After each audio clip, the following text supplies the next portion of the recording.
강의를 좀 시작하려고 하는데요. 기술 폭풍, 앞으로 5년 후 거대한 변혁이 시작된다라는 거죠. 제가 미래 시나리오를 굉장히 많이 발표를 하는데요. 미래 시나리오를 좀 요약해서 Futures Timeline Map이라는 미래 지도라는 방식으로 제가 독자들과 이야기를 나누는 그런 란이 있습니다. 이 차트는 그 중에 제가 하나 보여드리는 차트인데요. 2035년까지 기술 영역에서 어떠한 혁신적인 일들이 일어나는가에 대해서 공간축과 시간축을 가지고 정리해 놓은 겁니다. 뭐 자세하게 다 안 보셔도 되고요. 이 차트를 보여드린 이유는 지금 우리가 접하고 있는, 우리가 맞이하고 있는 미래의 어떤 변화, 그것도 기술 영역에서의 변화만으로도 굉장히 거대하고 폭넓은 그런 변화가 있다라는 것을 말씀드리기 위한 겁니다. 시대 변화를 여러 측면에서 규정할 수가 있는데요. 기술적 측면에서 변화의 어떤 구간들, 변화의 형태들을 규정하는 저만의 방식이 있는데요. 저는 세 가지로 구별합니다. 첫 번째로는 개선의 시대가 있습니다. 두 번째로는 혁신의 시대가 있습니다. 그리고 세 번째로는 변혁의 시대가 있습니다.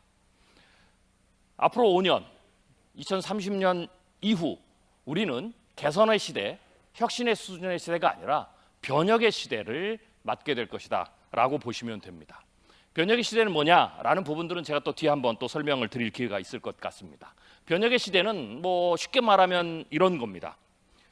보통은 기업에 재계, 우리나라 재계 30위 혹은 재계 100대 서열들이 있는데요. 여러분이 뭐 잘 아시는 것처럼 그 재계의 순위가 뭐 100년 동안 계속 그대로 유지되는 건 아닙니다. 대략 한 20년 정도, 제가 분석해 보면 20년 정도 주기를 가지고 재계의 순위가 크게 변화가 됩니다. 변혁의 시대라는 것은 바로 그런 어떤 변화가, 그런 수준의 변화가 온다라고 보시면 됩니다. 그래서 지금부터는 사실 현재까지의 재계 순위는 별다른 의미가 없습니다. 전부 리셋된다라고 보시면 됩니다. 그 정도로 재계 순위가 변화될 정도로, 국가 간의 위상도 변화될 정도로 큰 변화가, 폭넓고 그리고 깊고 파괴적인 어떤 새로운 변화들이, 질서의 변화들이 일어난다라고 보시면 될 것 같습니다. 오늘 그 미래로 저와 함께 들어가 보도록 하겠습니다. 먼저 5년 이내에 일어날 수 있는 비즈니스와 상업화될 수 있는 내용을 간단하게 조금 몇 가지 소개해 보겠습니다. 첫 번째, 5년 이내에 GPT 휴머노이드 시장이 시작이 됩니다. 뭐 잘 아시는 것처럼 가장 대표적인 요새 언론에 많이 나오는 두 가지 휴머노이드 로봇입니다. 여러분들이 우측에 보고 계시는 것은 오픈 AI나 마이크로소프트, 엔비디아, 인텔, 아마존, 그리고 우리나라 삼성 등이 투자하고 있는 휴머노이드 로봇입니다. 피규어 AI인데요. 피규어 AI 1, 2까지 나왔습니다. 지금부터 나타나는 휴머노이드 로봇의 가장 중요한 특징은 인공지능이 탑재된다라는 겁니다. 그래서 과거에 우리가 생각했던 프로그래밍 돼서 움직이는 그러한 휴머노이드 로봇하고는 전혀 다르죠. 그래서 로봇의 움직임 자체만 인간을 닮은 형태로 움직이거나 작동하는 그런 수준이 아니라 이 로봇이 인간처럼 대화하고 말하고 생각하고 일할 수 있는 능력을 탑재된 휴머노이드 로봇입니다. 반대쪽에 있는 로봇은 뭐 일론 머스크가 개발하고 있는, 테슬라에서 개발하고 있는 로봇, 휴머노이드 로봇 옵티머스입니다. 많은 분들이 테슬라를 혹은 테슬라 일론 머스크가 하는 사업의 가장 중심적인 역할, 중심적인 비즈니스를 전기차라고 보는데요. 아닙니다. 그냥 그건 브릿지에 불과합니다. 테슬라의 미래를 전기차의 미래하고 동일하게 봐서 테슬라의 미래의 어떤 가치를 평가한다면 절반만 아신 겁니다. 자동차, 미래 자동차를 제가 설명할 때 이렇게 말씀드리거든요. 미래 자동차의 본격적, 궁극적인 경쟁의 중심은 전기 자동차가 아닙니다. 전기 자동차는 브릿지에 불과하고요. 하이브리드 자동차는 그걸로 가는 브릿지에 불과합니다. 진짜 미래 자동차의 승부는 자율주행 자동차에서 이루어집니다. 그리고 자율주행 자동차의 시대가 돼서 본격적인 경쟁이 되면 전 세계에서 자동차 산업은 탑3만 살아남습니다. 테슬라는 핵심적으로 기본적으로 자율주행 자동차를 보고 있는 회사고요. 그 자율주행 자동차에서 승리하려면 인공지능 기술이 가장 중요합니다. 그래서 테슬라의 가장 중요한 연구의 포인트는 지금 인공지능이고요. 또 하나는 자율주행 자동차로 끝나는 것이 아니라 테슬라가 그 다음 보고 있는 비즈니스는 휴머노이드 로봇입니다. 이거는 자동차 시장만큼 커지는 그러한 비즈니스 영역이다라고 보시면 되고요. 어제 그제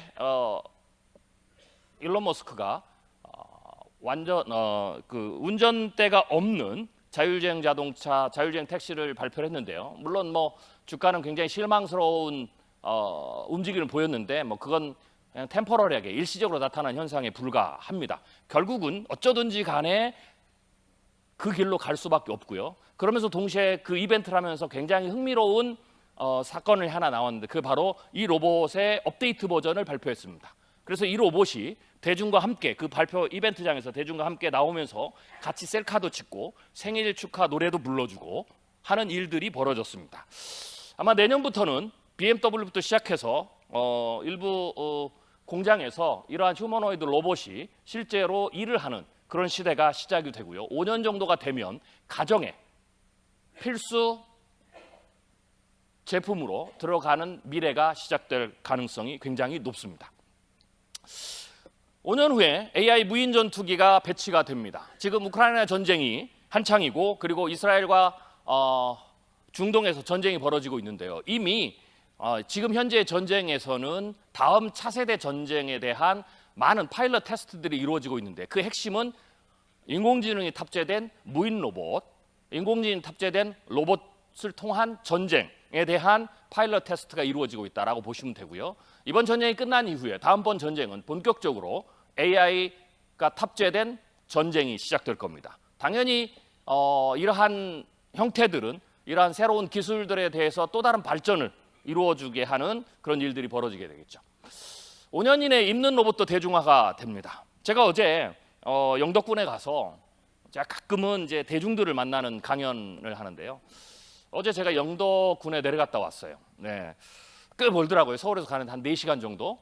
네. 가서 제가 어떤 분들을 만났냐면 60대가 넘은 우리 어르신들을 만났습니다. 60대, 70대, 80대. 제가 가서 기술에 대한 강의를 했는데요. 그러면서 그분들한테는 이렇게 얘기를 했습니다.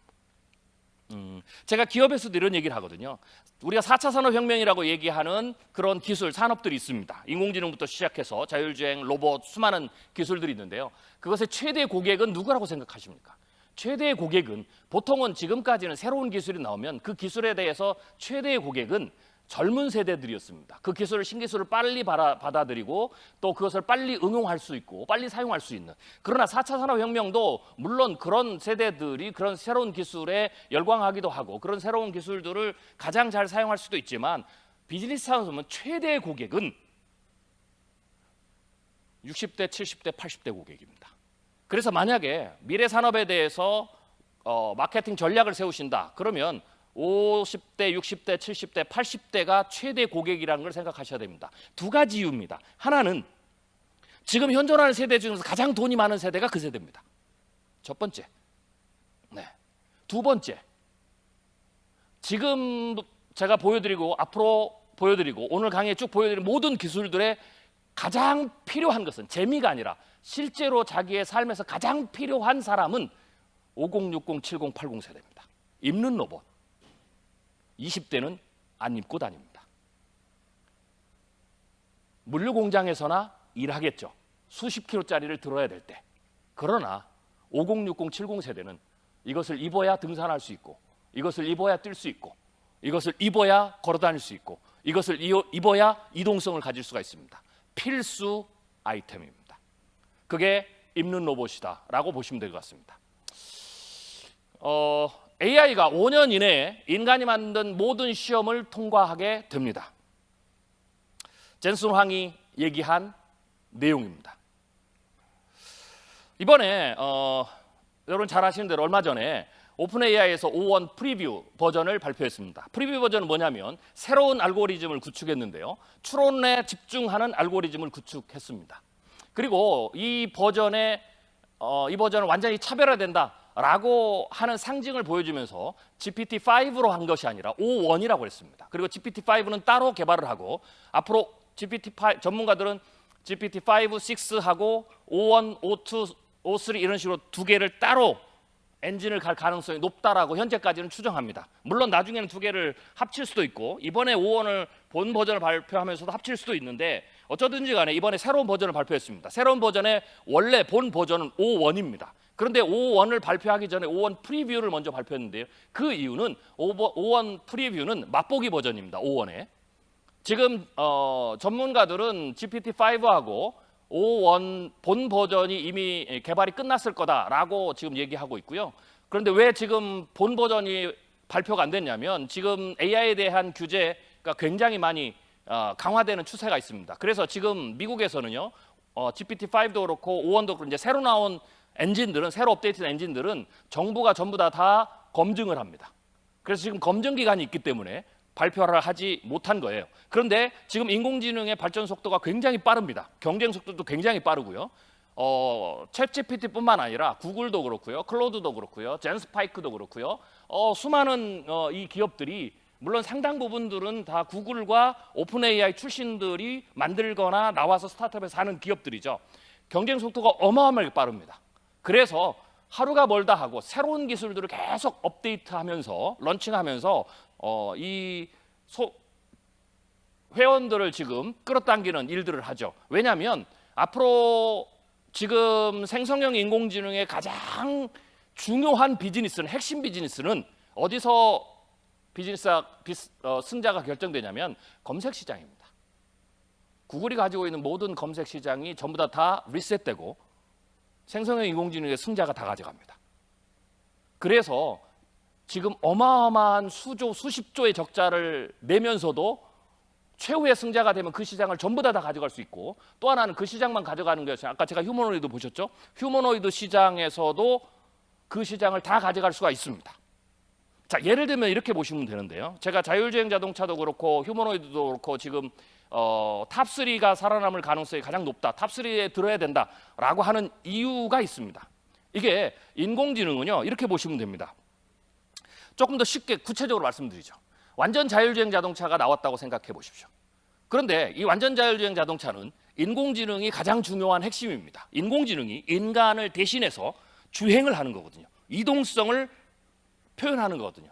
자, 그런데 자동차는요. 시속 100km 이상을 달립니다. 완전 자율주행 자동차입니다. 운전대도 없습니다. 자, 그런데 1위 기업의 완전 자율주행 자동차는 굉장히 비쌉니다. 그래서 후발주자가 나오겠죠. 저는 사실 거의 3위라 탑3에 들어야 된다라고 얘기하지만 검색 시장처럼 1위 기업이 거의 90% 이상을 독차지할 가능성이 높습니다. 물론 그렇게 되면 반독점법으로 쪼개기는 하겠죠. 이유가 뭐냐면 간단합니다. 시속 100km로 달립니다. 완전 자율주행 자동차입니다. 핸들도 없습니다. 여러분은 거기 안에 타고 계십니다. 자, 그런데 2위 주자가 나와서 우리 자동차는 가성비가 굉장히 좋습니다. 우리 자동차는 1위 현재의 자율주행 자동차의 절반 가격에 판매합니다. 그런데 인공지능의 수준이 조금 떨어집니다. 그래서 가끔 사고 날 수도 있습니다. 그런데 절반 가격입니다. 사실 뿐. 이게 다른 겁니다.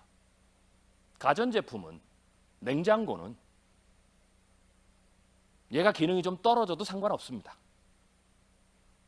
집에서 돌아다니는 로봇은 걸어 다니다가 계단에 걸려서 넘어져도 상관없습니다.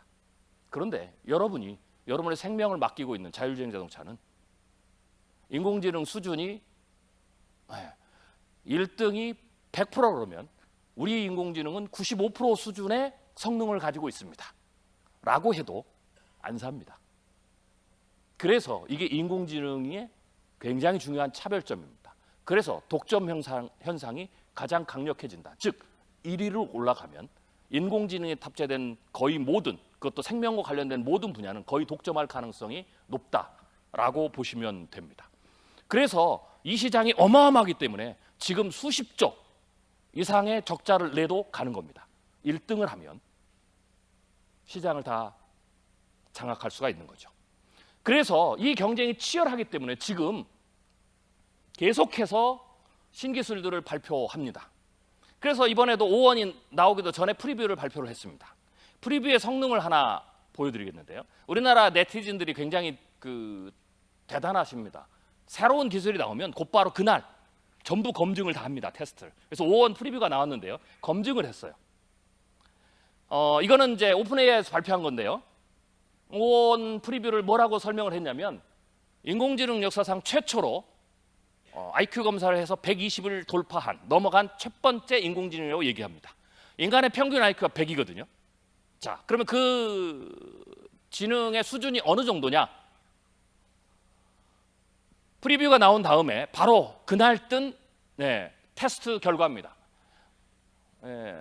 네티즌 한 분이 5원 프리뷰를 가지고 2024년 올해 수능, 모의고사, 수학 시험을 뽑아서 30문제를 집어넣습니다. 보시는 대로 5원 프리뷰가 28개를 맞췄습니다.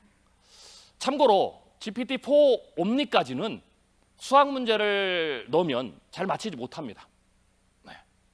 그런데 인공지능에서 여러분 공부를 하신 분들은 아시겠지만 인공지능의 그 지식의 수준에서 가장 어려운 것 중에 하나가 수학이거든요. 수학은 추론의 엄밀성이 굉장히 중요한 영역이기 때문에 인공지능의 추론 능력을 평가하는 굉장히 중요한 테스트 베드이기도 합니다. 그런데 이 프리뷰가 수능 2024년 모의고사 30문제 중에 28개를 맞췄습니다. 자, 참고로 이거는 프리뷰 버전입니다. 자, 오픈AI에서 발표를 했습니다. 프리뷰 버전을 하면서 얘가 지식의 영역에서 얼마만큼 탁월한지. 이쪽에 있는 게 수학입니다. 테스트는 어떻게 했냐면 인간이 보는 수학 경시대회, 과학 경시대회 이런 데에다가 똑같이 출품을 해서 똑같은 시험을 본 겁니다. 미국에 가면 고등학생들이 수학 경시대회가 여러 가지 있지만 그 중에 하나가 지금 여기 보시는 대로 AIME 2024라는 겁니다. 그래서 이 문제를 풀게 했습니다. 그랬더니 GPT-4o 옴니는 13.4%를 풀었습니다. 이건 뭐냐면 100문제 중에 13.4개를 풀었다는 얘기입니다. 제가 방금 보여드렸던 우리나라 수능 30개 중에 28개를 풀었던 프리뷰는 56.7%를 풀었습니다. 절반밖에 못 맞힌 거죠. 근데 절반이라고 생각하시면 안 됩니다. 미국의 공립고등학교가 2만 개가 넘는 고등학교가 있습니다. 사립까지 합치면 더 많겠죠. 그 고등학교 학생들 중에서 가장 수학의 수재들이 모여서 푸는 경진대회입니다. 우리는 가면 제가 보기에는 13.4개도 못 풀 것 같습니다. 그 수학 영재들이 모여서 하는 경진대회에서 5원 프리뷰가 56.7점을 맞았고요. 그리고 원래 본 버전 5원이 83.3점을 맞았습니다. 이게 지금 개발된 챗GPT입니다. 가장 잘하는 건 코딩을 잘하고요. 그래서 지금 컴퓨터 프로그래밍 하는 영역에서는 굉장히 큰 변화들이 일어납니다. 앞으로 여기에 계신 모든 분들이 챗GPT를 가지고 사용하는 것뿐만 아니라 내가 꼭 인공지능만 이 디지털화를 하는 데서 인공지능만 쓰는 게 아닙니다. 끊임없이 계속해서 프로그램을 만들어 써야 됩니다. 인공지능은 스스로 생각하고 스스로 학습하는 거지만 또 때로는 그런 방식보다 어떤 업무를 처리할 때는 그냥 명령을 정확하게 줘서 그 명령대로 얘가 생각 없이 그냥 명령대로 수행하는 그런 영역도 필요합니다. 그래서 미래에는 전부 다 인공지능으로 대체되지 않습니다. 이 두 가지를 어떻게 잘 쓰느냐입니다. 그런데 차이점은 뭐냐면 이 부분을 자기가 내가 필요한 어떤 일을 수행하는데 인공지능을 시키는 것보다 그냥 명령을 줘서 프로그램을 쭉 명령대로 기대를 짜서 그렇게 해서 작동시키는 부분들이 훨씬 더 빠르고 비용이 적다 하면 이 부분을 쓸 텐데 차이점은 뭐냐면 이 부분에 대해서 이제 누구나 다 프로그램을 만들어 써서 쓰고 버릴 수 있는 시대가 됩니다. 이것을 노코드, 로코딩 시대라고 합니다. 그래서 이제는 일반인들도 얼마든지 인공지능의 도움을 받아서 프로그램을 만들어서 쓰고 버리는 그런 시대가 되는 거죠. 그래서 그 부분에 있어서 코딩 영역이 굉장히 중요한데 이번에 가장 탁월한 성능을 보이는 게 바로 코딩이다라고 보시면 됩니다. 그래서 챗GPT 5원 버전이 본 버전이 발전되면 웬만한 작은 일상에서 회사에서 자잘한 업무들을 하는데 필요한 프로그래밍들, 간단한 프로그램들은 이제 누구나 다 만들어서 쓸 수 있는 거죠. 또 굉장히 높은 수준이 바로 물리학이나 생물학이나 이런 데입니다. 여기는 어느 정도냐면 이것도 역시 테스트를 했는데요. 인간의 각 공학 그 분야에서 박사들이 와서 시험을 똑같이 봤습니다. 그들보다 더 뛰어났다라는 게 연구의 결과입니다. 그래서 저도 좀 테스트를 좀 해봤습니다. 저희 둘째가 미국에서 수학을 전공하거든요. 그래서 제가 뭐 대학교 수학은 잘 모르니까 우리 애를 데려다 놓고 테스트 프리뷰 5원 버전을 테스트를 시켜봤습니다.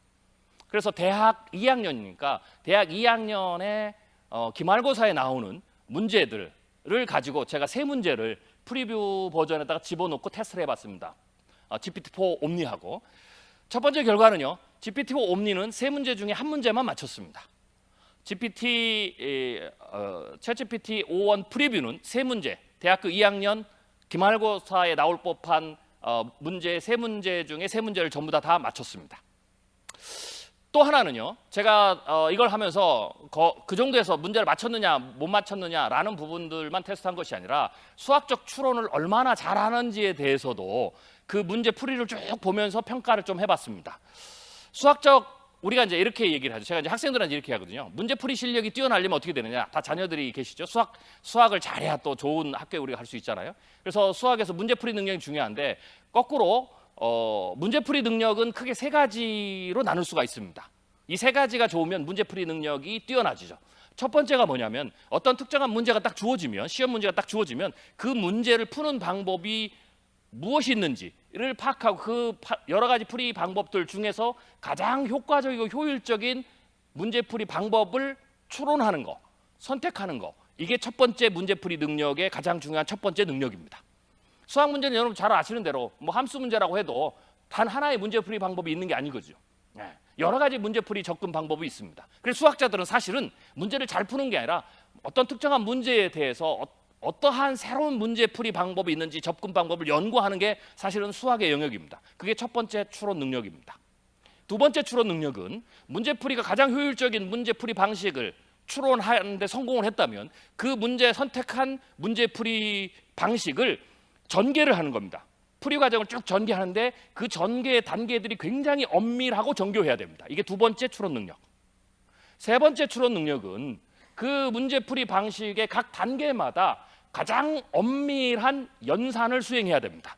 기호의 연산이든 수치의 연산이든 이 세 가지가 수학적 추론을 하는 데 있어서 가장 문제풀이 추론을 하는 데서 가장 중요한 부분이다. 거꾸로 이 세 가지를 가장 잘하는 친구들이 문제풀이 능력이 뛰어난 겁니다. 내가 문제가 주어졌을 때 이걸 어떤 문제풀이로 접근해야 되는지, 두 번째 그 선택한 문제풀이 과정을 전문하게 틀리지 않고 엄밀하게 다 수행을 하는지, 세 번째 그 과정에서 수행되는 수많은 연산을 전부 다 완벽하게 수행하는 거. 이 세 가지가 합쳐지면 그걸 문제풀이 능력이 뛰어나다라고 얘기를 하는 겁니다. 이걸 거꾸로 하면 수학적 추론 능력이 뛰어나다라고 하는 겁니다. 세 가지를 제가 테스트를 해봤습니다. 첫 번째, 아까 말씀드린 것처럼 GPT-4 옴니는 문제를 3개를 줬는데 2개가 틀렸죠. 하나를 맞췄는데 그 하나조차도 저는 잘 모르니까 대학 수학, 저희 아이들이 딱 제 둘째 아이가 수학 전공하는 친구가 딱 보더니 문제를 얘가 풀어서 맞히긴 했는데 문제풀이 방법 선택을 보니까 비효율적인 문제풀이 방식을 선택했다라고 얘기를 하더라고요. 풀긴 풀었는데. 자, 그런데 프리뷰를 딱 보더니 세 문제를 다 보더니 세 문제가 다 맞았거든요. 첫 번째, 문제풀이 방식이 가장 효율적으로 잘 선택했다. 첫 번째 추론에서. 두 번째, 세 문제를 푼 모든 문제풀이 과정을 쭉 대학 미적분을 넣었거든요. 문제풀이 과정을 쫙 보더니 굉장히 엄밀하게 수행을 했다. 그리고 마지막 세 번째로 모든 과정 연산 들어가는 연산법을 정밀하게 하나도 틀림없이 수행했다라는 겁니다. GPT-4 옴니가 왜 수학을 못 푸느냐? 이 세 가지를 못해서 틀린 겁니다. 문제풀이의 효율성을 선택하는 추론에서 틀렸고, 잘 선택했어도 그 과정에서 한 군데만 틀리면 최종적으로 답을 도출하는데 그 답이 전부 다 틀린 겁니다. 그리고 연산식도 틀렸죠. 그 능력이 프리뷰에서 대폭 향상됐고 그 수준이 어디까지 올라왔느냐? 수학 영재들 전미 탑 500에 드는 수준까지 올라온 겁니다. 이게 프리뷰 버전이고 옴니는 그거보다 뛰어나다라고 보시면 됩니다. 생성형 인공지능 챗GPT가 나온 첫 출시된 날짜를 기억하십니까?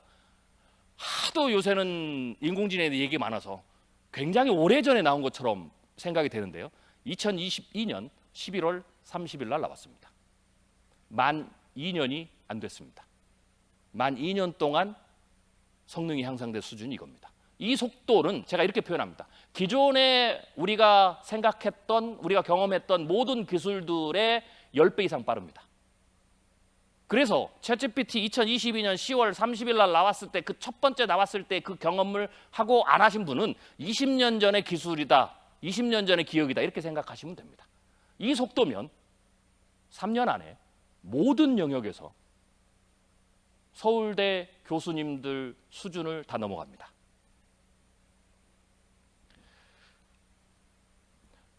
5년 이내 입는 로봇, 5년 이건 혼합 현실인데요. 혼합 현실이 대중화되고, 그리고 5년 이내 2배 빠른 여객기가 등장합니다. 물리적 이동 속도도 굉장히 빨라지고요. 5년 이내 우주 인터넷이 완성이 되고요. 그리고 5년 이내 인공위성 수백 개로 우주의 데이터 센터를 여는 그런 시대가 열리게 됩니다. 5년 이내에 100명씩 달여행을 하는 상용화 서비스가, 일반 서비스가 시작이 되고요. 그리고 5년 이내에 일론 머스크 같은 경우는 화성 탐사를 시작하겠다라고 발표를 했습니다. 5년 이내에 인공지능, 이런 챗GPT 같은 기술들이 모든 영역에 탑재돼서 가장 큰 변화를 이루는 영역 중에 하나가 의료 영역인데요. 더 빠르고 정밀한 유전자 가위가 만들어질 수 있고요. 5년 이내에 AI 의사의 등장은 거의 이미 정해진 미래입니다. AI는 현재 진단 영상 검증 능력에서 이미 전문가 수준에 도달을 했습니다. X선 사진과 CT, MRI 영상 오류 판독 테스트에서요. GPT-4 프리뷰 아닙니다. 그냥 4 버전입니다. 이제 옛날 버전입니다. 성능 차이가 엄청나게 달라진 옛날 버전.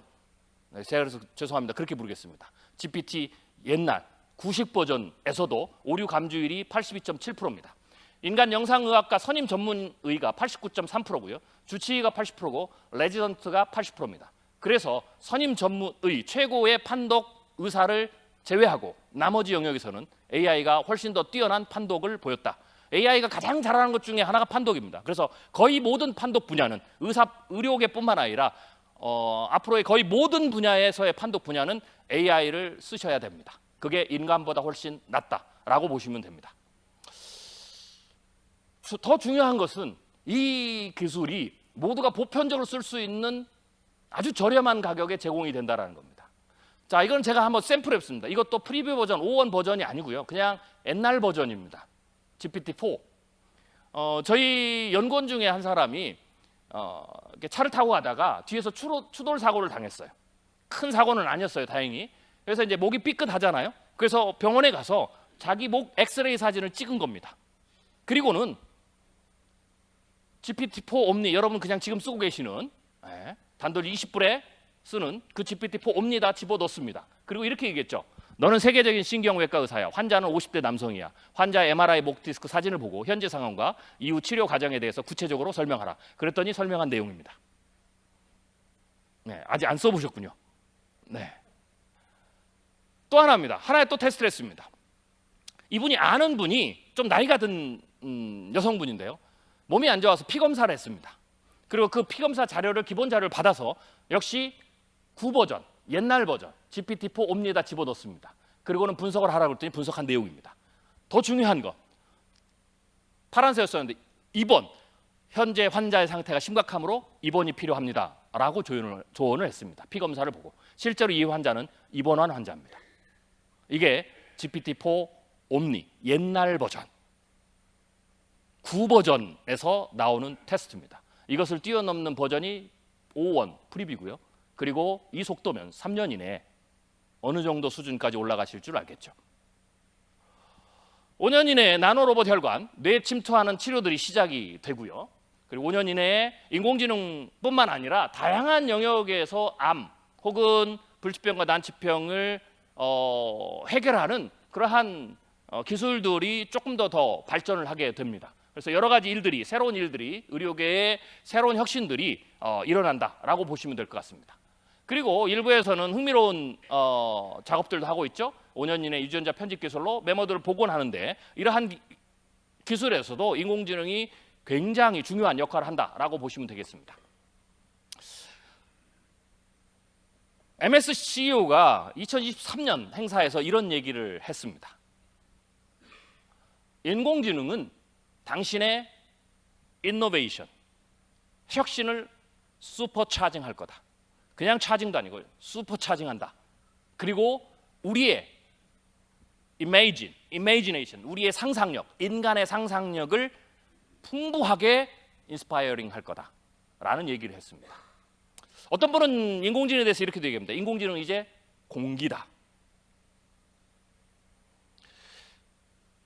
앞으로 5년 후 우리가 맞이해야 될 단순히 기술의 발전 상황에서 개선의 시대도 아니고 겨우 혁신의 시대도 아니고 놀라운 변혁의 시대로 우리의 미래를 이끄는 가장 중요한 기술의 파운데이션은 인공지능입니다.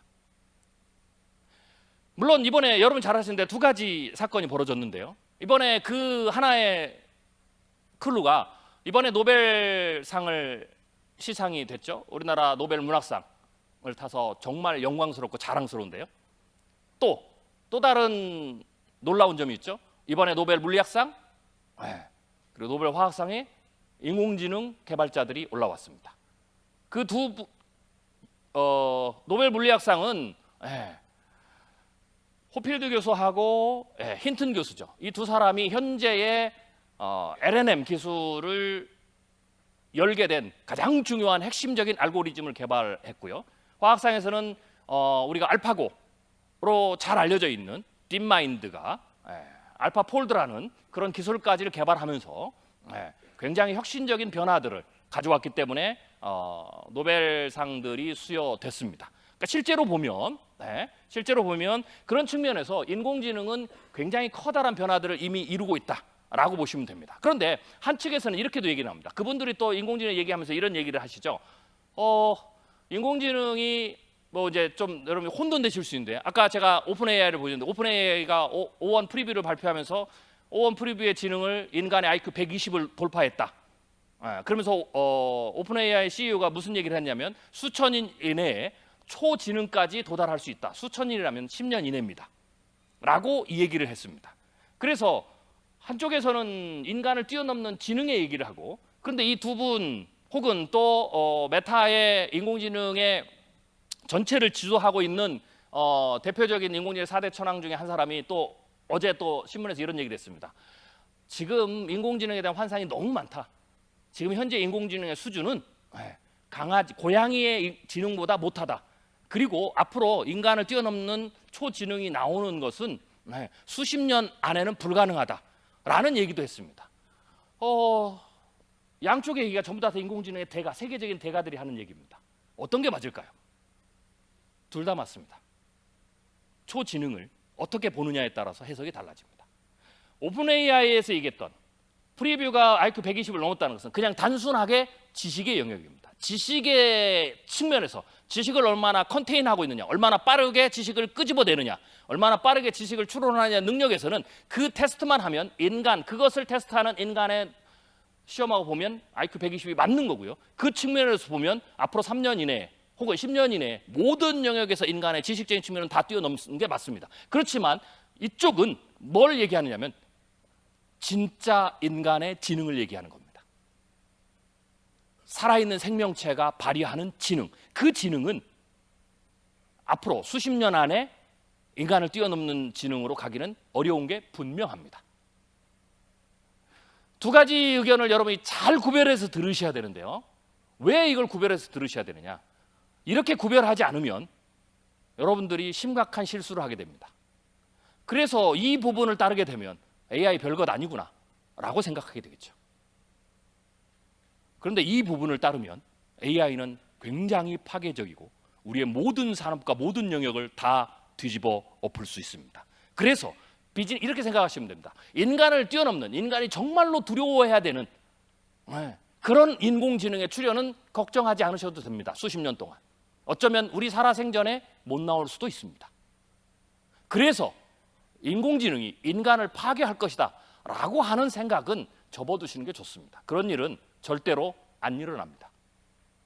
물론 세계적인 학자들이 얘기를 하죠. 인공지능이 인간을 결국적으로 굉장히 심각한 위협이 돼서 얘가 마음대로 핵폭탄을 누르게 되고 얘가 판단해서 인간이 지구를 유지하는데 인간이 가장 큰 적이라고 하면 인간을 얘가 말살시킬 것이다 라고 예측을 하죠.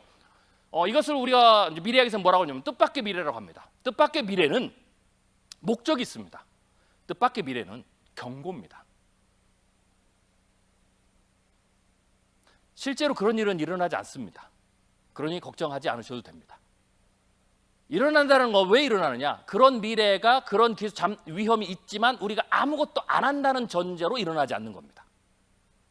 그런데 그런 경고를 왜 하느냐? 그래야 그런 일이 일어나지 않도록 인간이 대응과 응전을 하기 때문에 그렇습니다. 그래서 포인트는 거기에 있는 것이지 그런 미래가 실제로 일어나는 것에 포인트를 두시면 안 됩니다. 두 번째로 그래서 그런 영역은 제쳐놓고 실제로 어떻게 돼요? 이 지식의 영역은 폭발적으로 증가하기 때문에 이 영역은 뭐예요? 모든 산업의 모든 서비스까지 다 바꿀 수 있다라고 보시면 됩니다. 제가 처음에 말씀을 드렸습니다. 모든 산업의 영역에서 기업의 가치 좀 더 리셋하고 다시 보셔야 된다. 많은 분들이 인공지능을 얘기하면서 인공지능이 수십조를 쏟아부었는데 별로 쏟아부은 만큼 실제로 사용할 수 있는 영역이 적다. 이렇게 생각하셔야 됩니다. 오픈 AI가 이것을 만들어 놓고 서비스는 어떻게, 교육에는 어떻게 이렇게 적용하는 것까지 가지 않습니다. 그냥 그들은 엔진을 만듭니다. 그 적용은 그들의 문제가 아니라 우리들의 문제입니다. 아직 발견하지 못한 것이지 기술이 못하는 거 아닙니다. 예를 들면 아까 제가 챗GPT 프리뷰 버전을 설명해 드렸죠. 제가 연구를 좀 했는데요. 챗GPT 프리뷰가 나오기 전에도 4를 가지고 연구를 했습니다. 어떤 연구를 했냐면 흥미로운 연구를 했는데요. 처음에는 제가 공부를 하기 위해서 이걸 썼는데 나중에 하다 보니까 이런 아이디어가 생겼어요. 챗GPT를 가지고 우리 지금 이제 대입이 얼마 안 남은데 수능 전 과목을 교육시킬 수 있겠다. 완전 자기주도형 완전 학습까지. 제가 그러면서 그것을 수학 학습법을 개발을 했습니다. 그래서 이번에 지금 출판사에 넘겨서 책으로도 내는데요. 제가 그걸 만들면서 수학 학습법을 프리뷰 버전도 아니고 옴니 버전을 가지고 만들었습니다. 모든 수학을 스스로 아이들이 공부할 수 있게 다 할 수 있는 능력을 가지고 있습니다. 그러면서 제가 그걸 만들면서 딱 처음 느낀 생각이 학원 시장에 대혼란이 오겠구나. 그 외에 웹툰을 만들고 영화를 만들고 기업에서 마케팅 프로젝트를 만들고 뭐 하는 모든 영역들에 제가 많은 영역들에 지금 이것을 접목해서 해봤는데요. 오픈 AI의 챗GPT나 다른 인공지능이 그 능력이 없는 것이 아니라 우리가 사용하는 방법을 못 찾은 것뿐입니다. 사람들이 점점 그 방법을 찾기 시작하면 현재 엔진만 가지고도 기업의 주력 사업부터 시작해서 학원 영역까지도 전부 다 서비스까지도 바꿀 수 있는 파괴력이 이미 갖춰져 있다라고 보시면 되고요. 앞으로의 비즈니스 변화는 엔진의 성능도 성능이지만 어떤 사람이 창의적으로 그 엔진을 가지고 창의적으로 지금에 있는 비즈니스 영역을 파괴하느냐에 그 속도에 달려 있다라고 보시면 됩니다. 그 속도가 빠르면 빨라질 거고 늦으면 늦어지는 것뿐입니다. 중요한 것, 이미 그 시대는 시작이 됐다. 인간이 그 방법을 찾지 못했을 뿐이고 그것을 찾으려면 그 도메인에 있는 영역에서의 사람이 그것을 찾는 겁니다. 그래서 시간의 문제지 거의 모든 산업의 영역이 인공지능으로 전부 재편됩니다. 비즈니스 모델도 재편되고 서비스 방식도 재편된다라고 보시면 됩니다. 그런데 그 인공지능은 이제 금방 나타난 것이 아니라 100년의 기술이 축적된 거죠. 그리고 챗GPT가 발표된 이후로 임계점을 통과해서 폭발적으로 지금 발전하고 있다라고 보시면 됩니다. 뭐 이거는 챗GPT의 발전 부분의 일부에 있는데요. 오토GPT도 등장했고 그리고 챗5가 곧 공개될 예정이고요. 그리고 2024년 올해 혹은 내년쯤에 되면 5의 에이전트 기능이 탑재가 된다라고 보시면 되고요. 그리고 마이크로소프트에서는 말 그대로 우리가 아이언맨 영화에 봤던 자비스 프로젝트를 실제 진행하고 있습니다. 현재 기술 발달로 보면 제가 보기엔 이거는 5년 안에 이제 자비스 수준의 모든 비서를 개인들이 장착하고 다닐 수 있는 그런 시대가 되고요. 메타에서 이번에 스마트 글래스를 내놨는데요. 그게 바로 스마트 글래스라든지 혹은 좀 더 발달된 휴대용 디바이스들에 장착되면서 이제는 그러한 시대가 우리의 눈앞에 다가왔다라고 보시면 될 것 같습니다. 그래서 이렇게 되면 5년 이내 AI 사용하지 않는 근로자는 어떻게 될까요? 퇴출됩니다. 제가 기업에 이제 강의를 가면 HR 담당자들하고 많은 얘기를 하는데요. 제가 그분들한테 이렇게 얘기를 했습니다. 미래 HR과 관련해서 어떤 부분이 달라질까라는 부분들을 제가 인공지능하고 설명을 한번 해주는데요. 이렇게 설명을 했습니다. 지금의 HR은요, 지금의 기업 교육은 이렇게 됩니다. 어떤 특정한 새로운 프로젝트를 하기 위해서는 기업이 사람을 모아서 그게 필요한 훈련을 시킵니다. 교육을 시키든 강의를 듣게 하든 워크숍을 하게 하든 기술을 습득하게 하든, 그러고 나서 그 기술을 학습한 다음에 그 지식을 학습한 다음에 그 다음에 프로젝트를 하죠. 그리고 또 새로운 프로젝트가 나오면 혹은 새로운 방향으로 가게 되면 또 가서 학습을 시킵니다. 그래서 기업의 그 인재개발이나 이런 데는 그러한 학습을 끊임없이 개발을 합니다. 그래서 직원들, 임직원들을 모으고 학습을 시키고 일을 시키죠. 이게 완전히 달라집니다. AI 시대가 되면. 어떻게 달라지느냐? 이제는 일을 하면서 학습이 동시에 이루어집니다. 그래서 제가 HR 담당자들한테 앞으로는 학습 일 프로세스로 안 가기 때문에 일하면서 동시에 학습하면서 일을 하는 시대가 오기 때문에 HR에 전면적인 변화가 올 것이다. 그 변화들을 준비하지 않으면 HR, 특별히 인재교육원에서 훈련을 담당하는, 교육을 담당하는 부서는 사라집니다. 왜 가능하느냐? 프로젝트가 주어지면 인공지능이 붙게 되면, 제가 이제 뒤에 설명드렸는데 인공지능에 사용하는 단계가 3단계가 있습니다. 첫 번째 도구적 단계가 있고, 두 번째 비서 에이전트 단계가 있고, 세 번째가 외장뇌, 입는 뇌처럼 사용하는 게 있는데요. 이제는 인공지능이 그 옆에 붙기 때문에 내가 학습하지 않은, 내가 배우지 않은 지식도 프로젝트가 딱 들어가면 프로젝트를 진행하면서 동시에 배우면서 일을 하게 됩니다. 실제로 여러분들이 인공지능을 가지고 챗GPT라든지 오픈 AI 생성 AI라든지 이런 다른 AI를 가지고 프로젝트를 저희들이 이제 테스트를 해봤는데요. 학생들한테 아이들이 수능 평가를 하잖아요. 수행 평가를 하잖아요. 프로젝트를 하거든요. 그러면 저희들이 어떤 프로젝트, 뭐 환경과 관련해서 뭔가를 창의적 개발을 하는, 발명을 하는 프로젝트를 한다. 그러면 거기에 관해서 가르치지 않습니다. 뭐 인공지능을 가르치고 뭐 이런 거 선행 학습을 전혀 시키지 않고요. 그냥 프로젝트를 딱 주고 인공지능과 함께하면 인공지능한테 물어보고 인공지능이 거기에 대해서 필요한 기술이 있으면 뭘 해야 될지 가르쳐주고 그것을 어떻게 배워야 되는지도 가르쳐주고 거기에 대한 교육도 실제로 실시합니다. 여기다가 아까 제가 말씀드린 학습법을 딱 얹으면 그냥 프로젝트를 하면서 새로운 기술을 그냥 배우면서 프로젝트를 수행하죠. 이거는 저희들이 대안학교를 이런 데서 이미 임상시험을 끝낸 겁니다. 그것도 GPT 옛날 버전으로. 이게 발전을 하면 이제는 3년에서 5년 정도 지나면 이제는 어떻게 되냐면 모든 프로젝트에서 교육 따로 하고 프로젝트 하는 방식을 넘어서서 프로젝트와 교육이 같이 가는 그런 시대가 되겠죠. 제가 10년 후 어떤 새로운 세대가 등장할까라는 예측도 했습니다. 그래서 제너레이션 A라는 세대에 대해서 예측을 했는데요. 이 제너레이션 A는 두 가지 능력을 태생적으로 타고나서 완벽하게 원래 있던 것처럼 받아들이면서 살아가는 세대입니다. 첫 번째가 Artificial Intelligence, 인공지능. 인공지능이 그냥 원래 있었던 것처럼, 원래 사용해야 되는 것처럼 아주 자연스럽게 사용하는 거고요. 또 하나는 Artificial World, 가상세계입니다. 이 두 가지를 따서 제가 제너레이션 A 세대라고 예측을 했습니다. 이들은 기존 세대보다 아주 똑똑해지고요. 뛰어난 기억력을 갖게 되고요. 뛰어난 기억력이라는 것은 인공지능을 외장뇌로 쓰기 때문에 그렇습니다. 인류의 모든 지식을 자기의 기억으로 갖게 되는 그러한 세대가 되는 거고요. 모든 것과 연결되고요. 엄청난 속도를 요청할 거고요. 새로운 소비 품목들을 소비하는 그런 세대가 됩니다.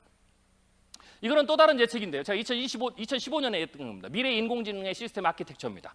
한마디로 얘기하면 지금 있는 인공지능이 전부 다 연결돼서 앙상블 혹은 오케스트레이팅처럼 움직이는 그러한 인공지능 시스템이다라고 보시면 될 것 같습니다.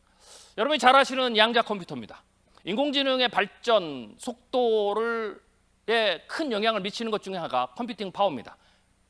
그래서 GPU라든지 그 컴퓨팅 파워, 그 효율성을 높이기 위해서 여러 가지 새로운 반도체들, 인공지능 반도체 나오는데요. 또 하나가 양자 컴퓨터입니다. 이 양자 컴퓨터가 5년, 10년 이내에 상용화가 시작이 되면 인공지능의 발전 속도는 훨씬 더 빨라진다라고 보시면 됩니다.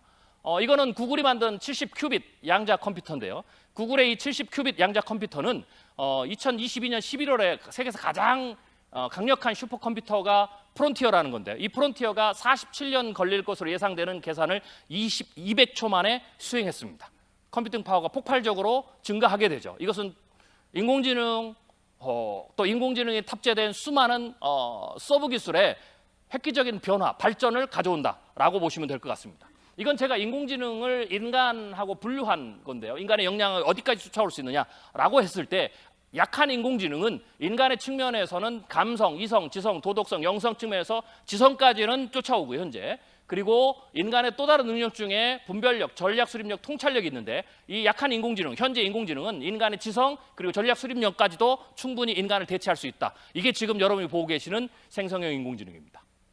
그리고 여기서 강한 인공지능으로 가게 되면 도덕성, 그리고 아주 강한 인공지능으로 가게 되면 철학적 존재 인식까지 가게 되고, 그리고 향후에는 통찰력까지도 대체할 수 있는 그런 어떤 역량을 갖게 된다라고 보시면 될 것 같습니다. 현재 초거대 AI라든지 제너럴 AI라든지 뭐 이런 이야기들은 지금 현재 단계고요. 21세기 초중반에 인공지능의 발전 속도로 보면 그때 나타나는 인공지능이다라고 보시면 되고요. 그 다음에 제가 인공지능은 보통은 약한 인공지능, 강한 인공지능 이렇게 두 가지로 구별하는데, 저는 네 가지로 나눠서 구별을 했습니다. 아주 약한 인공지능, 강한 인공지능은 아주 강한 인공지능. 제가 이렇게 네 개로 구별한 이유는 많은 사람들이 너무 오해가 많아서 그렇습니다. 강한 인공지능이 오면 아까 말씀드린 것처럼 인류를 지배하고 인류를 공격하고 인류를 말살할 것이다 라는 그런 어떤 수준의 인공지능을 자꾸 생각하기 때문에 제가 두 개를 분리했습니다. 만약 그게 출현한다면 그것을 저는 뭐라고 그러냐면 아주 강한 인공지능이라고 표현합니다. 그래서 강한 인공지능 시대까지는 인류에게 위협이 되지 않습니다. 오히려 이 강한 인공지능 시대까지는 인간의 지능, 인간의 두뇌를 폭발적으로 향상시키는 놀라운 협력자가 된다라고 보시면 될 것 같습니다. 그러면 이런 인공지능 시대에 우리에게 필요한 게 뭐냐라는 거죠. 제가 지금까지 쭉 설명드린 인공지능에서 가장 중요한 포인트는 입는 뇌 시대의 시작입니다. 입는 뇌, 인공지능을 아까 제가 말씀드린 인공지능을 사용하는 방법이 세 가지가 있는데요. 하나는 도구적 단계고, 또 하나는 비서적 에이전트 단계고, 세 번째가 입는 뇌의 단계입니다. 가장 탁월한 수준이 입는 뇌의 단계다라고 보시면 됩니다. 입는 뇌 하면 여러분들이 잘 이해가 안 되실 텐데, 입는 로봇은 이해가 되시죠? 로봇의 기능을 일부를 사람이 입으면 인간의 근력이 향상이 됩니다. 그래서 제가 입는 로봇은 인간의 몸의 확장, 인간의 생물학적 역량의 향상 혹은 근력의 향상 이렇게 얘기를 합니다. 마찬가지로 인공지능도 입는 뇌라고 생각을 하셔야 됩니다. 그리고 입는 뇌처럼 써야 궁극적인 인공지능의 효과를 누릴 수가 있는 거죠. 말씀드린 대로 인공지능의 사용 단계 세 가지를 조금 더 간략하게 설명을 드리도록 하겠습니다. 첫 번째가 도구, 어시스턴트 툴이고요. 비서, 에이전트고요. 세 번째가 확장뇌, 어그멘티드 브레인입니다. 도구적 단계는 보조적 역할을 하죠. 일반적으로 어떤 작업이나 프로젝트를 보조하고 지원하는 역할을 한다라고 보시면 됩니다. 예를 들어서 생성인공지능을 보조 혹은 지원 도구로 사용하는 거죠.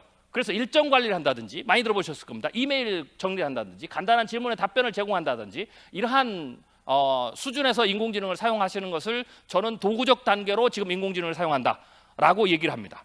인간과의 상호작용을 보면 인간과 직접 상호작용하는 경우가 많으면서 사용자 요구, 선호도에 따라서 행동을 조정받습니다.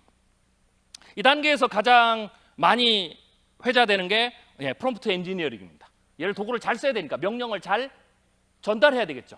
명령을 잘 시켜야 되겠죠. 이게 첫 번째 도구적 단계고 가장 인공지능 수준에서 가장 낮은 수준의 단계입니다. 두 번째는 비서 단계입니다. 에이전트 단계죠. 대리의 역할을 하는 거죠. 에이전트는 특정 작업이나 프로세스를 사용자를 대신해서 독립적으로 수행할 수 있는 역할을 가리킵니다. 그래서 에이전트라는 것은 인공지능 자체의 자율성과 주도성의 일부를 허락하는 거죠. 에이전트 기능들이 이제 속속 탑재가 될 겁니다. 이미 개발된 거 있고요. 지금 탑재가 안 돼도 이미 지금 생성 AI 밖에서는 에이전트를 만드는 플랫폼들이 있습니다. 그래서 다양한 에이전트를 붙여서 사용자가 목적과 결과를 분명히 하면 얘가 필요한 대로 프로그램들을 불러서 연결시켜서 최종 목적까지를 수행하게 하는 그런 어떤 기능들이 이미 밖에서 진행되는데, 이게 이제 생성형 인공지능 안에 이제 들어오는 거죠. 요새 제가 어떤 식으로 이러한 생성형 인공지능을 만드는 회사들이 에이전트 기능을 넣을까를 모니터하고 있는데 이번에 굉장히 그 에이전트다운 에이전트 서비스가 하나 출시됐습니다. 여러분 돌아가셔서 한번 써보시면 좋은데요. 생성형 인공지능 회사 중에 요새 미국에서 스타트업 중에서 뜨고 있는 회사가 젠스파이크라는 회사가 있습니다. 퍼플렉시티는 아시죠?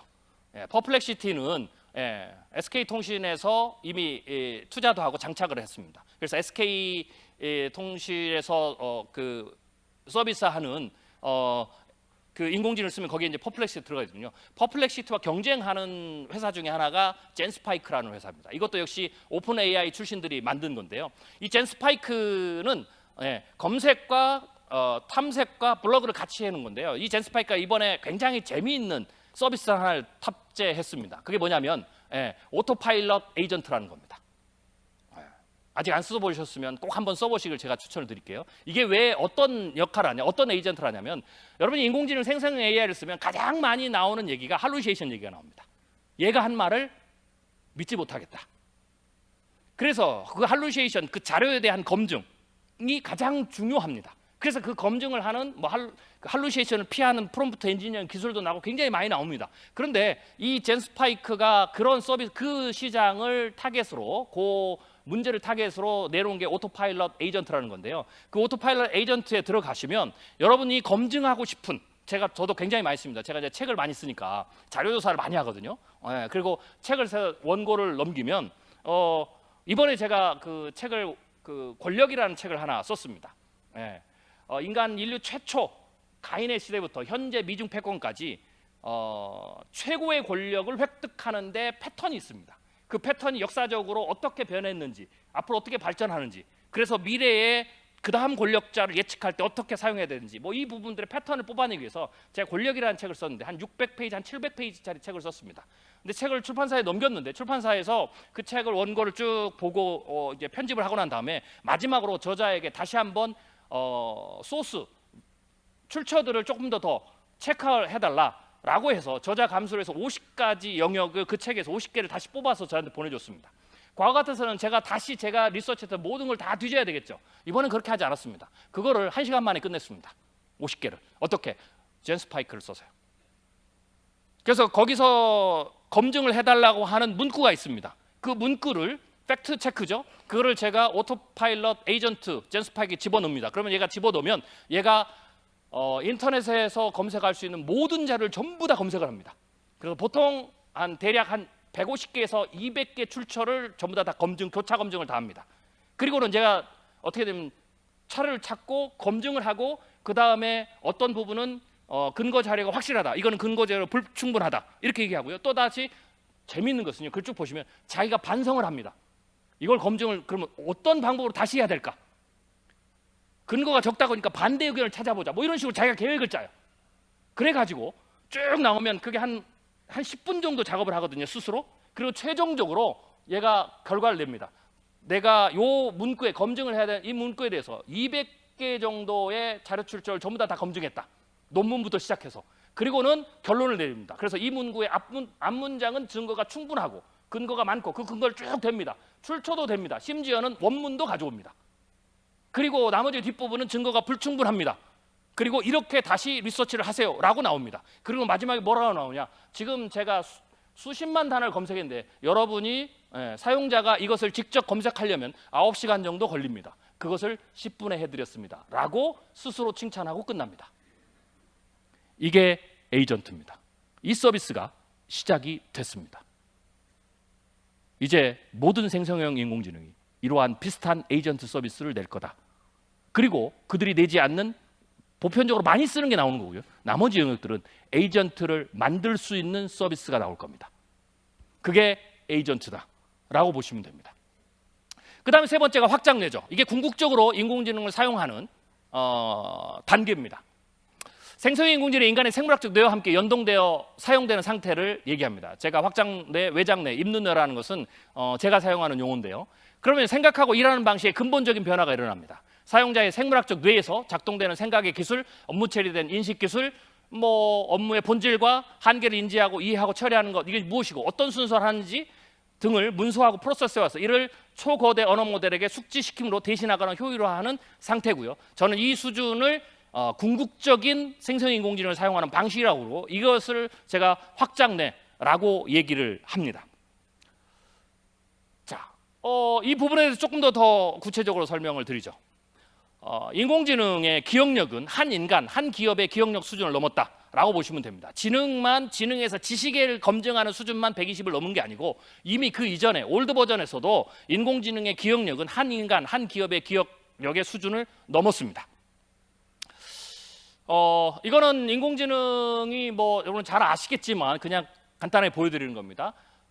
많은 분들이 제가 지금 인공지능에 대한 오해가 굉장히 많은데요. 개발자 안에서도 오해가 많고 이게 지금 수많은 얘기들이 난무합니다. 그리고 참고로 이렇게 말씀드리면 언론에서 가장 크게 부각되는 것은 위험성이죠. 네, 그래야 기사 클릭이 많이 나옵니다. 네, 그래서 위험성을 많이 하는 거고 거기에 루머에 루머가 붙는 겁니다. 자, 예를 몇 가지 들어보죠. 아까도 제가 말씀드렸죠. 인공지능이 인간을 파괴한다. 영화를 너무 많이 보셨습니다. 터미네이터. 제가 아까 말씀드렸죠. 그런 일은 일어나지 않습니다. 일어날 수 있는 유일한 조건은 그러한 잠재를 가지고 있는 인공지능에 대해서 인간이 아무 규제도 안 한다. 그러면 일어납니다. 근데 왜 안 일어나느냐? 그 능력이 없어서 안 일어나는 게 아니라 이미 인간이 그 위험성을 알기 때문에 거기에 대한 대응 강제를 하기 때문에 그런 일은 리얼월드에서는 일어날 가능성이 아주 낮다. 일어나지 않을 수도 있다.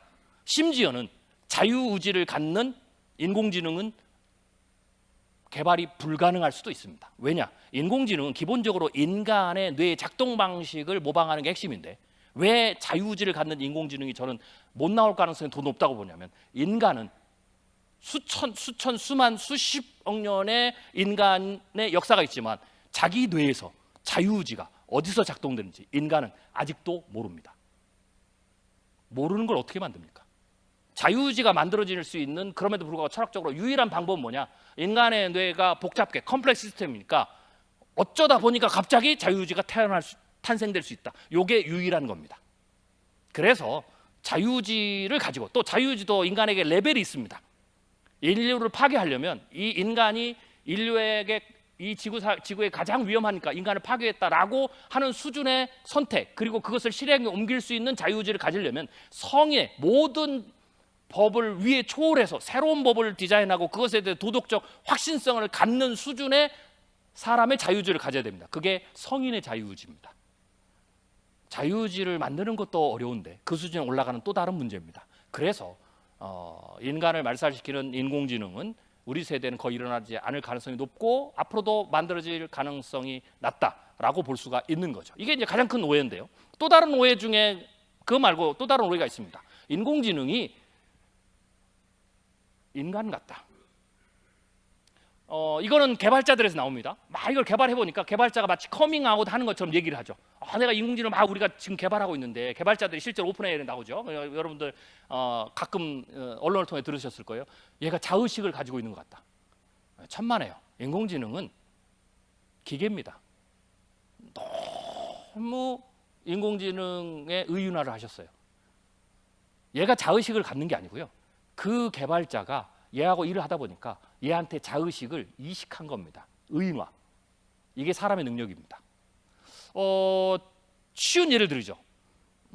제가 어렸을 때 아마 여러분들 기억하실 텐데 제가 어렸을 때 굉장히 재미있는 일본에서 만든 장난감을 하나 많은 아이들이 가지고 놀았습니다. 이게 뭐냐면 다마구찌라는 겁니다. 혹시 기억하시는지 모르겠네요. 이게 아이들이 제가 어렸을 때 목에다 걸고 다녔어요. 이게 다 점으로 된 건데 얘가 프로그래밍 된 거죠. 공룡을 키우는 겁니다.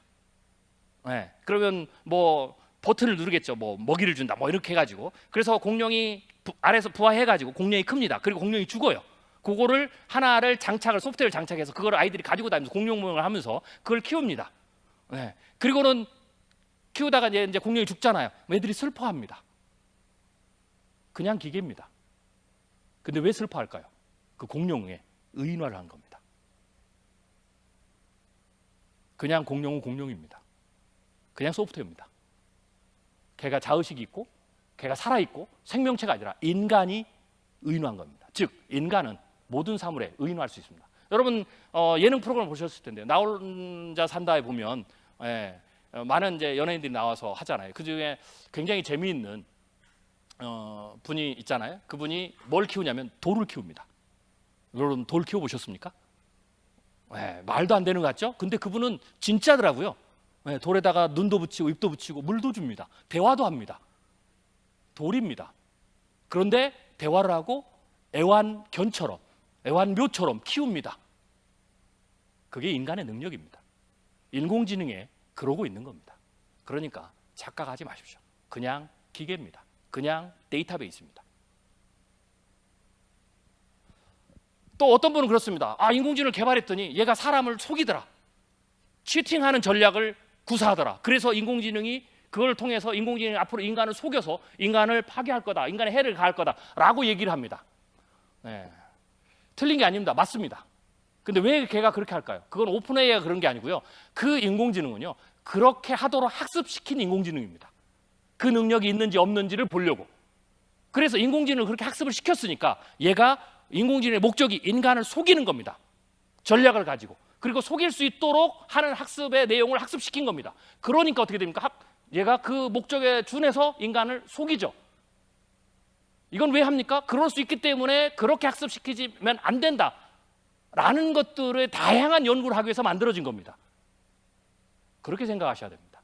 학습시키는 대로. 그래서 그런 학습을 시키지 않으면 인공지능이 인간을 속이고 내 비즈니스를 망가뜨리고 그런 일은 없다. 심지어 만약에 그런 인공지능 서비스가 나오면 그 회사는 망합니다. 왜요? 여러분들이 안 쓰실 거니까.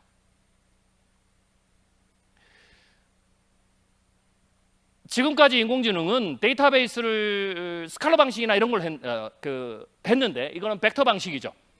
인공지능이 그러면 왜 똑똑하냐? 간단합니다. 그 한 단어 철자에 연관된 모든 맥락을 전부 다 정보로 집어넣습니다. 그러니까 정보를 엄청나게 집어넣어서 엄청나게 정밀한 맥락까지도 집어넣어서 그것을 사람들에게 원하는 그것에 대한 정보를 부르면 꺼내 올 수 있도록까지 올라간 겁니다. 그래서 우리가 놀라운 수준에 마치 얘가 맥락을 이해하고 있는 것처럼 느끼는 거죠. 그냥 데이터베이스입니다.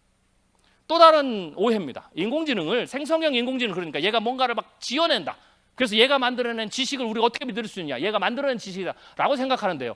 생성형이라는 말은 지식을 지어내는 것이 아니고 지식을 맥락까지 저장한 것을 끄집어 와서 인간에게 전달할 때 자연어로 잘 정리해서 전달하는데 그때 만들어내는 게 자연어를 생성하는 거죠. 물론 확률에 따라서. 그게 제너레이션입니다. 그러니까 제가 이렇게 표현하죠. 여러분들이 생성형 인공지능을 쓴다라는 것은 인공지능이 가르쳐주는 만들어낸 지식을 내가 사용하는 게 아니고 이미 인류가 축적해놓은 놀라운 지식을 얘가 자연어로 잘 정리해서 잘 만들어서 나에게 전달해주는 지식을 쓰는 겁니다. 그래서 인공지능한테 배우는 것이 아니고 우리는 드디어 모두가 다 아주 짧은 시간에 가장 효율적인 방법으로 인류가 수천 년 동안 축적해놓은 지식을 배우게 되고 그 지식을 누구나 기억력으로 가지고 있는 시대로 들어간 겁니다. 그래서 쓰는 사람과 안 쓰는 사람은 차이가 나는 겁니다. 그것을 잘 쓰는 사람과 잘 못 쓰는 사람의 현격한 차이가 나겠죠. 논문을 써도 논문 자료 조사를 잘하는 사람과 못하는 사람의 논문의 수준의 차가 있듯이, 그래서 제가 생성인공지능을 뭐라고 표현하냐면 오해를 불식시키기 위해서 살아있는 거대한 도서관이다. 여러분이 생성형 인공지능을 어떻게 규정하느냐에 따라서 여러분의 미래가 달라집니다. 제가 이 이유를 하는 것은 아까도 말씀드렸지만 생성형 인공지능을 쓰지 않으면 회사가 사라질 수도 있습니다. 구글이 검색을 내놨을 때 가장 많이 회자됐던 것 중 하나가 구글 검색의 탑 10 혹은 전체 10페이지 안에 우리 회사가 나오지 않으면 우리 회사는 존재하지 않는 회사다. 그래서 실제로 망한 회사도 있고요. 이제는 생성형 인공지능을 사용하지 않는 회사는 그렇게 됩니다. 작동하는 방식이고요. 벡터 방식이고요. 이게 보통 이제 생성형 데이터는 수천 차원의 특성을 가지고 있는데 이거를 인간이 이해할 수 없으니까 인간이 이해할 수 있는 3차원 벡터로 다운그레이딩을 해서 보여주는 겁니다. 그래서 이렇게 작동을 한다라고 보시면 될 것 같습니다. 네, 이건 5차원 공간에 투영하는 거고요. 5차원 데이터 시각화를 통해서 이렇게 가져오는 겁니다. 차원 축소 기술을 가지고 인간이 볼 수 있고요. 그 다음에 또 이게 어떻게 작동하는지를 모른다라고 하는 이유는 얘가 수천 차원이기 때문에, 인간이 볼 수 있는 차원이 제한되어 있기 때문에 그것을 다운그레이드, 차원 축소를 해도 잘 이해를 못하기 때문에 그렇습니다. 물론 그래서 위험하다라고도 얘기하는데 저는 이렇게도 좀 던져봅니다. 그게 틀린 말은 아닌데요. 제가 이렇게 그렇다고 해서 그 안에 블랙박스라고 얘기를 하는데 얘가 어떻게 작동해서 그렇게 나오는지를 잘 모르기 때문에 얘가 굉장히 위험하다. 근데 저는 물론 그게 위험하긴 하지만 그럼에도 불구하고 그 위험성을 없앨 수 있는 방법이 없는 건 아닙니다. 왜요? 제가 이렇게 표현을 드리죠. 여러분들 여기 강의 들으시는 분들의 자신의 뇌에서 지금 강의를 들으면서 일어나고 있는 뇌신경 네트워크가 일어나고 있는 일을 아시는 분, 내 뇌인데 아셔야 됩니다. 왜 모르시죠? 내 뇌인데 지금 막 뉴런 신경계가 작동을 한단 말이죠. 얘처럼 모르시죠? 그러면 내 뇌는 지금 위험한 겁니까? 안다고 위험이 없는 것도 아니고 모른다고 위험한 것도 아닙니다. 그럼 나는 왜 내 뇌에 대해서 작동하는 것을 위험하다고 생각하지 않을까요? 인간은 내 뇌가 지금 정보를 막 받아들이고 있으면 내 뇌 신경계가 어떻게 작동하는지 몰라도 인간은 자기 성찰이 있습니다. 그래서 내가 최종 출력물로 나오는 그 생각을 자기가 다시 성찰할 수 있는 능력이 있어요. 스스로 평가 검증을 하죠. 그게 어떻게 나왔는지, 어떻게 그 생각이 떠올랐는지는 죽을 때까지 몰라도 최종 결과물을 가지고 내가 다른 결과물과 비교하면서 다른 사람과 소통하면서 다른 전문가들 소통하면서 내가 어떻게 돼 그것에서 성찰하기 때문에 내 생각이 위험한지 아닌지 인간은 조절이 가능합니다. 인공지능도 그렇게 하면 됩니다. 그래서 블랙박스를 영원히 못 풀 겁니다. 인간의 뇌의 블랙박스도 영원히 못 푸는 것처럼 그보다 더 복잡하기 때문에 알아내는 건 거의 불가능하다. 어떻게 작동하는 정도만 아는 거죠. 그래서 우리가 위험을 조금 심리적으로 덜 뿐이죠. 그럼에도 불구하고 위험한 것이 아닙니다. 얼마든지 그 출력물에 대해서 우리가 위험성을 평가할 수 있는 기준은 있다라고 보시면 됩니다. 자, 인공지능이 이러기 때문에 어떻게 될까요? 5년 이내에 인공지능을 사용하지 않는 근로자 퇴출될 가능성이 굉장히 높습니다. 이건 제가 AI 로봇과 인간 일자리 매트릭스인데요. 새로운 인재 역량도 달라지게 됩니다. 제가 미래 인재의 역량을 얘기할 때 가장 먼저 얘기하는 게 두 가지가 있습니다. 하나는 첫 번째, 지금 말씀하신 대로 누가 인공지능을 가장 잘 사용할 수 있느냐. 인공지능을 외장내로, 확장내로 사용하는 능력, 그게 가장 중요한 능력입니다. 굉장히 흥미로운 비즈니스 리뷰에 몇 년 전에 굉장히 흥미로운 기사 하나가 기고가 하나 떴습니다. 그 하버드 비즈니스 리뷰에 그 기고를 한 사람이 누구냐면 1997년 딥블루와 세계 최초로, 뭐 세계 최초는 아닙니다. 그 이전에도 인간과 경쟁을 했으니까. 그러나 공식적으로 대중적으로 인간과 인공지능의 경쟁을 했던 사람이 있습니다. 바로 체스 게임이죠. 카스파로프. 재벌집 막내 아들 드라마 보셨죠? 거기에 나옵니다. 근데 그 카스파로프가 세계 최고의 체스 챔피언이었는데 IBM이 만든 체스 알고리즘 인공지능 딥블루하고 경쟁을 했습니다. 시합을 했습니다. 시합하기 전에 반드시 이긴다. 인공지능 나를 못 이기다 그랬습니다. 우리가 잘하는 대로 졌습니다. 그리고 끝나고 뭐라고 그랬냐? 그럼에도 불구하고 인공지능이 인간을 추월할 수 없다. 라고 얘기를 했죠. 그 뒤에 알파고가 나왔습니다. 많은 사람들이 체스는 이겨도 인공지능이 바둑은 못 이길 거라고 했습니다.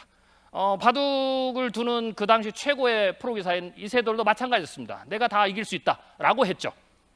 우리가 잘 아는 대로 4대1로 졌습니다. 저는 그 첫 번 이긴 것도 제가 이렇게 합니다. 인류 역사상 전무후무하게 인간이 인공지능을 이긴 사건으로 기록될 것이다. 그리고 참고로 그 한 번 이긴 것도 운 좋게 알파고의 버그를 찾아냈습니다. 그리고 그 이후에 그 버그를 고치고 이세돌과 최고의 라이벌이었던 커제를 2대0으로 완승하고 몇 번의 알고리즘 업데이트 한 다음에 은퇴했습니다. 더 이상 인간하고 바둑을 두를 필요가 없다. 바둑계에서는 이제는 인간을 뛰어넘었다. 이게 지식을 뛰어넘은 겁니다.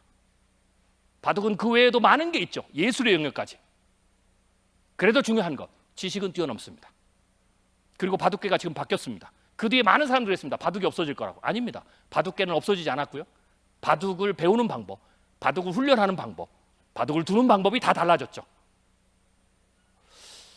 그 첫 번째 사람이 카스파로프인데 카스파로프가 끊임없이 그 뒤에도 인공지능을 공격했습니다. 창의성이 없다, 예술성이 없다, 인간을 말살한다, 뭐 이런 거 하면 안 된다. 이 새들도 마찬가지였습니다. 그런데 놀라운 것은 몇 년 전에 이 카스파로프가 굉장히 재미있는 글을 하나 올렸습니다. 그게 하버드 비즈니스 리뷰에 나온 글입니다. 어떤 글을 올렸냐면 간단합니다. 전향했습니다.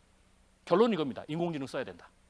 앞으로 기업에서 인공지능을 쓰지 않으면 기업의 역량이 현저히 떨어질 것이다 라고 전향했습니다. 반드시 써야 된다 라고 얘기했습니다.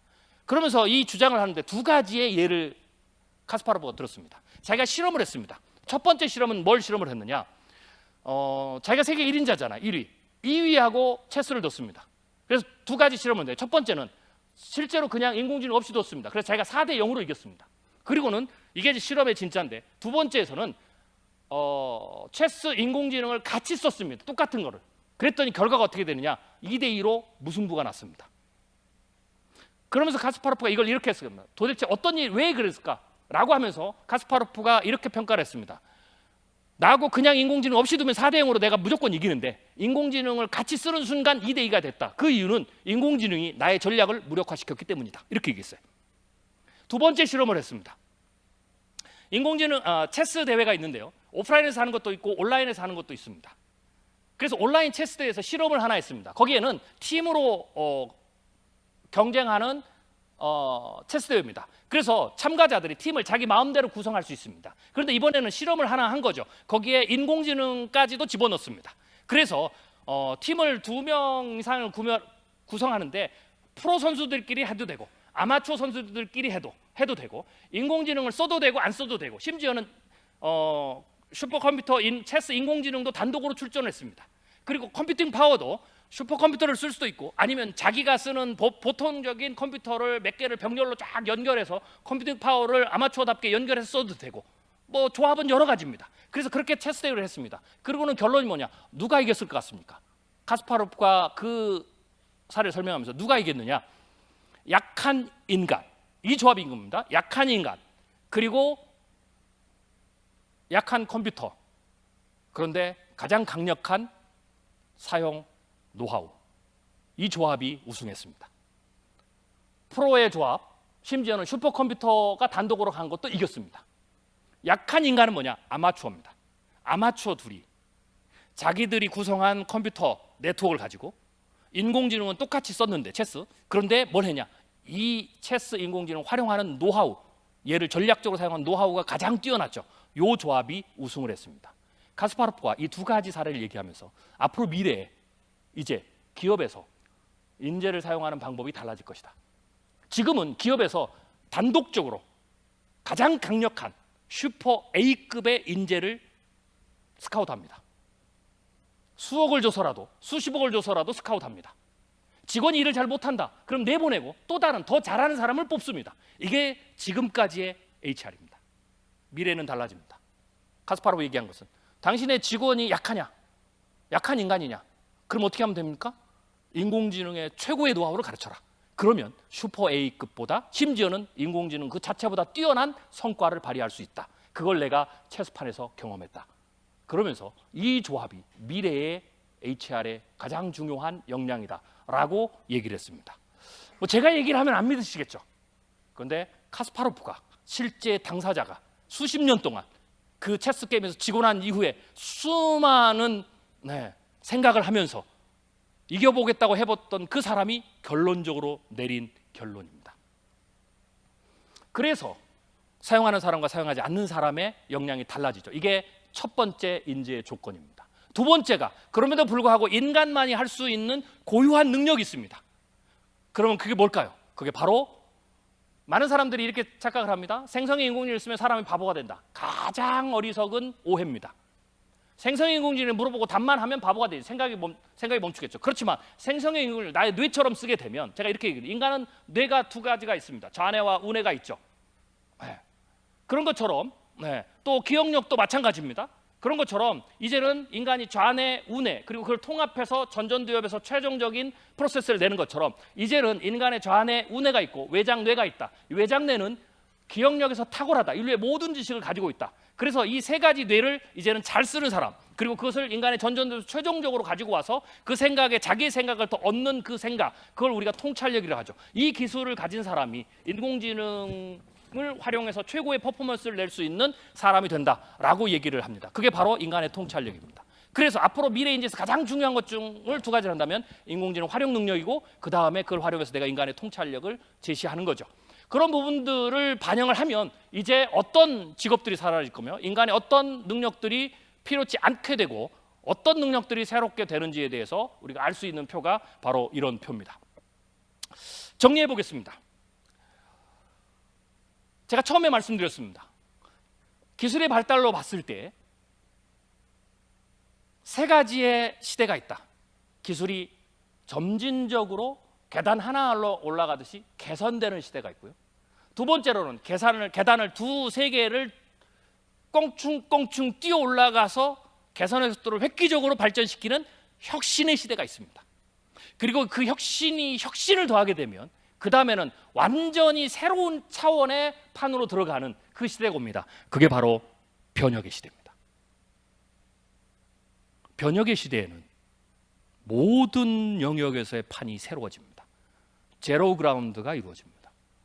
물론 인공지능이 나오고 로봇이 나오고 이런 것들이 연결되는 서비스들이 나온다고 해서 사실 우리가 보이는, 눈에 보이는 것들은 사실 많이 사라지지 않습니다. 우리는 여전히 자동차를 탈 것이고, 우리는 여전히 건물을 짓고 살 것이며, 우리는 여전히 가전제품을 쓸 것이고, 여전히 똑같습니다. 그런데 뭐가 달라지느냐? 그 내용물, 그 제품이 완전히 달라지는 거죠.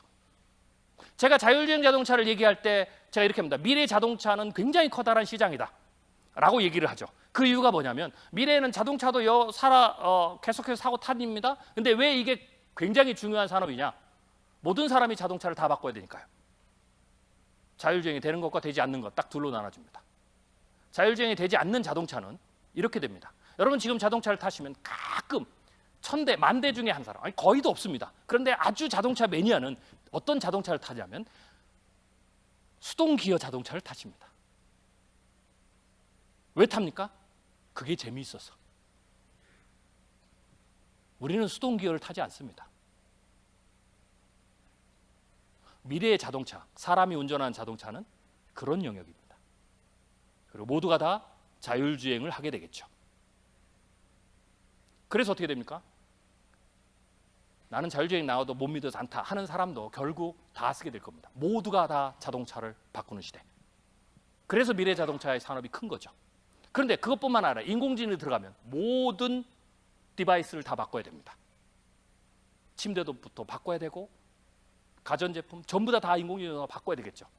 그래서 우리가 사용하는 제품과 서비스는 그대로 있지만 그것을 사용하는 방식이 완전히 달라지기 때문에 그 방식에서 새로운 비전을 발견하고 새로운 비즈니스를 하고 그 방향을 찾은 기업은 폭발적으로 성장하고, 그렇지 못한 기업은 앤틱을 팔아야 되겠죠. 그게 변혁의 시대에서 일어나는 겁니다. 그 시대가 이제 손에 잡힌 만한 거리에 우리 앞에 와 있습니다. 불필요한 오해 때문에 그 미래를 보는 해안, 통찰력이 흐려지지 않으시기를 바라겠습니다. 감사합니다.